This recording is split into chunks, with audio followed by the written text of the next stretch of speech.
everybody, Laura Bassen here. I'm so glad that you're joining me today. I've got a project to share with you featuring the beautiful Hydrangea Bloom stamp set. I'm going to be embossing the outline image. So in the stamp set you get the outline image and you get the solid image. So it's very versatile, and I'm going to talk about lots of different ways you could use this stamp set. Today I'm just going to emboss 3 of these in clear. So I rubbed down I'm using Nina Solar white cardstock. I rubbed it down with a magic powder bag. I'm inking up each of the images with Versamark ink and sprinkling on Simon Says Stamp clear embossing powder, and then I'll melt that down with my heat tool. Now here's an image. What I did was very, very scientific. I Googled hydrangea and I came across, it was like really quick, I came across this beautiful image of this clustering bush of multicolored hydrangeas with this bit of sun rays coming in on the top right corner, and I just fell in love with the warmth and the composition and the colors of it all. So I'm going from that. It's definitely my inspiration point. I started with some cotton candy and a little doll pink. Each one of these blooms is going to be a little bit different, but yet I want to kind of tie them all together so they look like they could possibly be all in the same bush, but yet you get that multicolored feel. Okay, so the second one I used hydrangea. Obviously, that would be the perfect color to use. And then I'm also tying in a little bit of that cotton candy. Whenever I do emboss resist, I always keep a dry paper towel handy.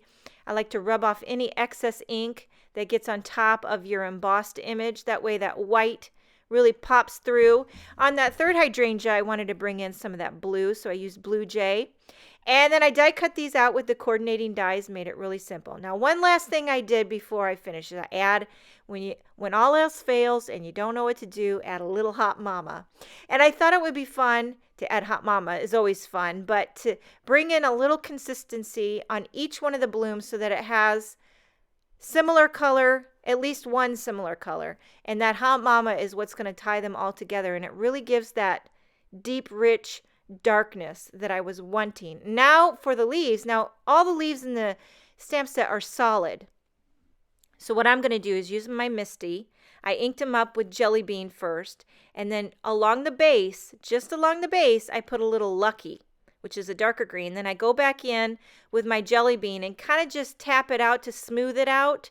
This is what you would call a rock and roll technique, even though, because you're kind of rocking, even though I'm more like tapping the ink pad. So first I ink up with Jelly Bean. I'll show you this again. Ink it up with Jelly Bean, then along the bottom with Lucky. Then you go back in with your Jelly Bean and you kind of tap it out and smooth it out. And this will give you that multicolored inked up image. It really, to me, makes all the difference. And by the way, this does not ruin your ink pads. Now, I do this more often than not, and sometimes my ink pads get a little stained, but it doesn't bother me. I would rather have beautiful multicolored stamped images than pristine ink pads. And if you feel like it's really bothering, you can rub your ink pad on some scratch paper and it will help to get any contamination off, but it's worth it. I'm telling you, it's worth it. Okay, so now I wanted to bring in just a little bit of green on the bottom of my card base. So I ink blended. See how there's the green all over that I just love?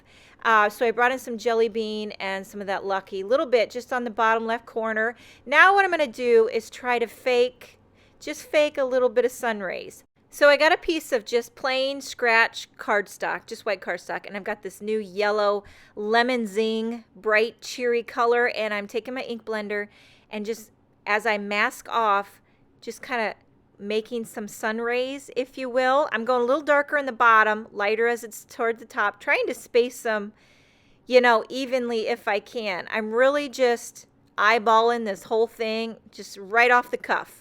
Have no plan, and I'm hoping I'm not ruining my whole card base. You ever try something, you just want to experiment, and you're not really sure if it's going to work? I'm just going with it. You know what they say? If you don't know what you're doing, do it with confidence. So anyway, I want to talk about the stamp set. So many ways you could color these hydrangeas. You could straight up stamp them in black, color them with Copics. You could emboss them and paint them with watercolor. You could use your ziggies. I used ink blending. There's a solid image, so you could just flat out stamp it, and you could do that rock and rollin', like I said. By the way, using a Misty, because sometimes when you're doing the rock and rollin' and multi-inking up your image, you need to stamp it a few times. And that's where the Misty comes in handy. So now basically I'm just adhering everything together using lots of foam tape. I futz around with these leaves for so long, you get a chuckle. I have to edit this video because it takes me so long futzing and putzing around with my leaves until I'm happy. So now we're going to move on to the sentiment. I've got a piece of black cardstock that I die cut with the basic banners. Here's an old sentiment stamp set, Tilted Banner Sayings. It's an oldie but a goodie, and there's a sentiment in there that says praying for you, and I thought that went well with these hydrangeas. Kind of has that mood to it. So I'm embossing that in white onto some black cardstock. Like I say, when you have a really colorful card, it's nice if you do your sentiment with some white on black. It really draws the eye. Then I'm going to tuck that in. I like to tuck it in. I like to tuck my stomach in my pants when I sit down, and I like to tuck my sentiments into the images. I added a few of the crystal reflection sequins. They just fit. They match the colors like it was meant to be. And this card is finished. I hope you enjoyed this video. I hope you have a wonderful day. Thank you so much for joining me, and I will see you next time.